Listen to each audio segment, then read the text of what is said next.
Have you ever felt like the world is pushing you to compromise your values? Or are you close to a compromise? The phrase, if you can't beat them, join them, comes to mind.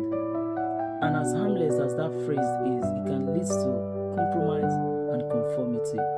The Bible says friendship with the world is enmity with God. Also in 1 Corinthians 6:2, Paul wrote, he says, all things are lawful for me, but not all things are expedient, not all things are helpful. As Christians, we are called onto a higher standard. There are things that people do and get away with that we can't do it. If we do, we will get stuck.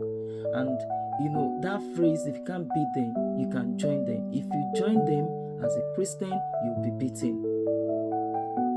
I recall the moment in my life when I was new in the UK. I needed accommodation badly because my family would be joining me.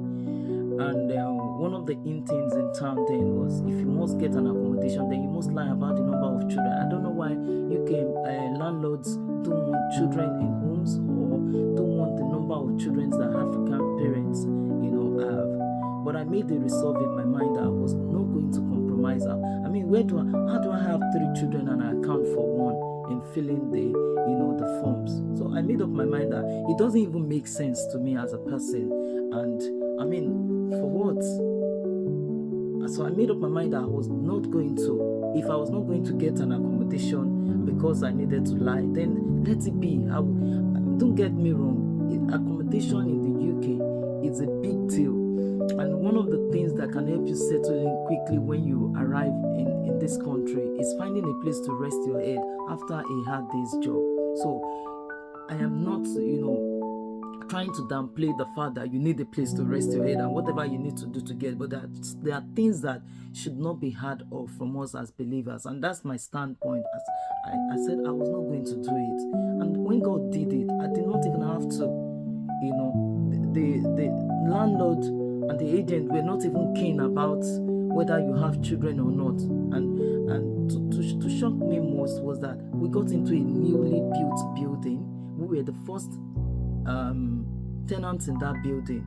Nobody has ever lived in the place before. So that's to tell us that if we maintain our integrity, if we stand by what is right, at the right time, God will show up for us.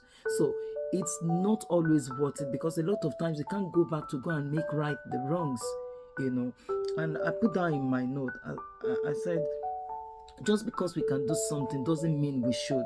So therefore, I encourage us to stand out in our faith, and our values and principles, prioritizing what is helpful, what is more honoring to God. And let's not compromise for our faith, our values. Let's stand firm in the faith that we profess, because there are people that are coming behind us that will also get into the same shoes that we had today, and we're asking us questions how we are able to overcome. What story would you share?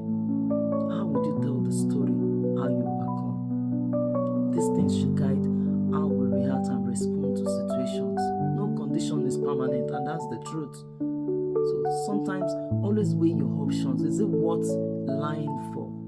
Is it worth it? Can I wait for it? Will it come at the right time? And certainly it will come. So stand firm, shine bright, and follow Christ. That's the best gift we can give to ourselves. If you can't beat them, don't join them. Rather, if you can't beat them, show them the right way. God is counting on you. Heaven is counting on you. God bless you. Thank you for listening. Bye for now.